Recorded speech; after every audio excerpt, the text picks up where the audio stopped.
Welcome back.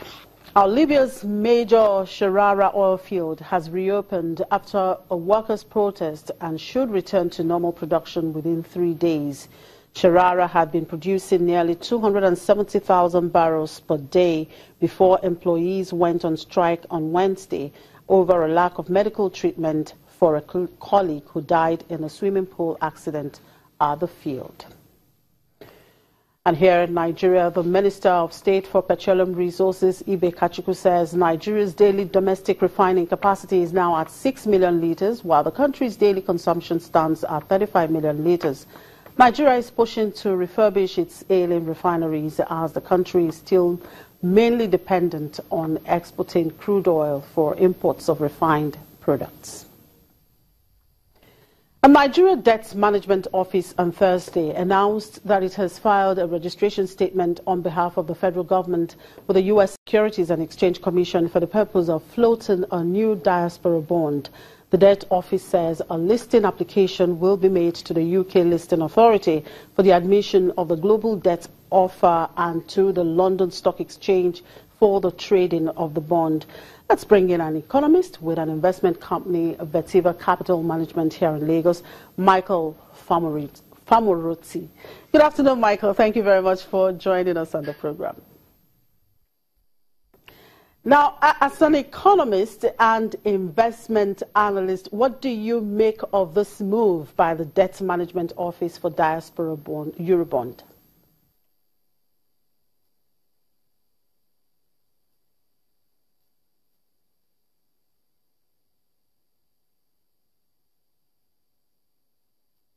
We seem to be having some kind of audio issues there, but while we try to still reconnect to Mr. Famoroti, still here in Nigeria, an entrepreneur in Nigeria, that's Okechukwu Ofili, is investing in digital technology to get more people to read books. Okada Books, an e-book distribution startup, is distributing traditional book publishing in recession-hit Nigeria. Launched in 2013, Okada Books gives authors a platform to distribute their work to large audiences without having to go through big publishing houses. The 36-year-old runs Okada Books, an e-book service that offers authors a platform to upload their work and clients to buy and download books online at an affordable fee. Okada Books was started in 2013, inspired by a dream where Ofili says he was riding a motorbike taxi weaving through heavy traffic in Lagos. He wanted to find a way Nigerians could bypass the red tape that comes with publishing and make it easier for authors to distribute their works. We have over 13,000 books on our system, and what we've done is we've created a way for Nigerian authors particularly to put their books and share their books with a large group of people. We currently have over 125,000 users, and we have different books from political books to romance novels to fiction and non-fiction books. All you have to do is click on the book you want. You can buy the book 500 naira to 2,000 naira. It's very seamless, the process. Once you buy the book, it downloads it, and then you can read the book. Ofili, who is also an author, artist and engineer, says his business is yet to meet its full potential and that he often faces difficulty providing the service because of poor infrastructure.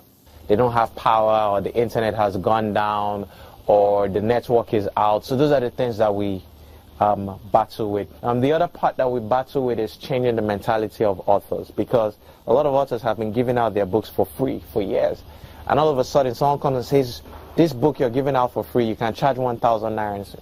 They say, I don't believe it. Yeah, so we have to spend a lot of time convincing authors that they can make the money, but once they get that first 20,000, 40,000, 60,000 naira paycheck, they start understanding the power they have in their words. In 2006, Nigeria's census estimated the country's adult literacy rate at 54%.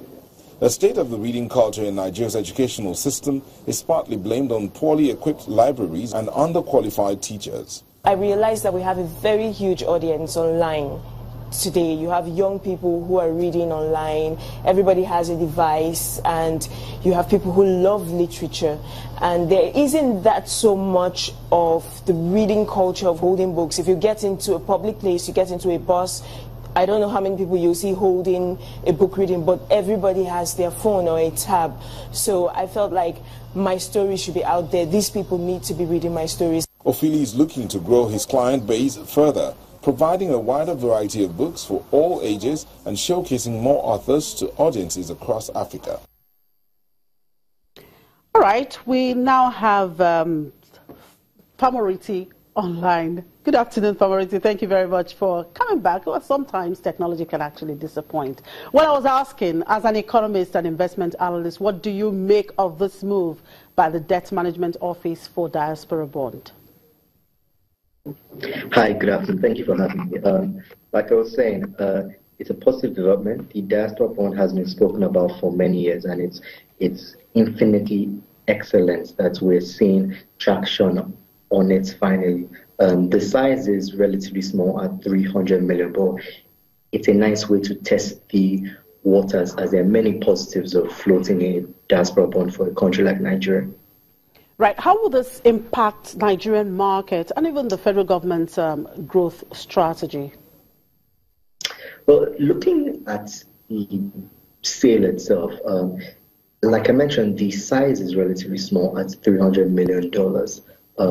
And compared to the fact that we've already raised $1.5 billion in the Eurobond market, it's not necessarily impactful in that sense, but what it is, that it's a clear sign that in terms of debt financing, that external debt financing is something that is going to continue. We recall that the federal government projects total external borrowing of about 8 trillion naira for 2017, and in 2016 we only saw about 200 billion come in. So the fact that we've already sold to Eurobonds at the start of the year, and that we're moving forward with the diaspora bond as well, again, it's a clear sign to the markets that external financing is going to continue, and hopefully it eases pressure on the domestic bond markets. Now, Michael, before I let you go, do you see potentials for successful issuance? Well, we know that there is a roadshow from June 13th. So, I mean, a part of the success will come down to how well they are able to engage with potential investors. But there is definitely appetite for the diaspora bond. Nigeria has one of the largest diaspora communities in the world. So there's an estimate about $30 billion is sent back here every year. 300 million is barely a percentage of that. So there's definitely clear demand for the bond. It definitely comes down to how well it's pitched and presented.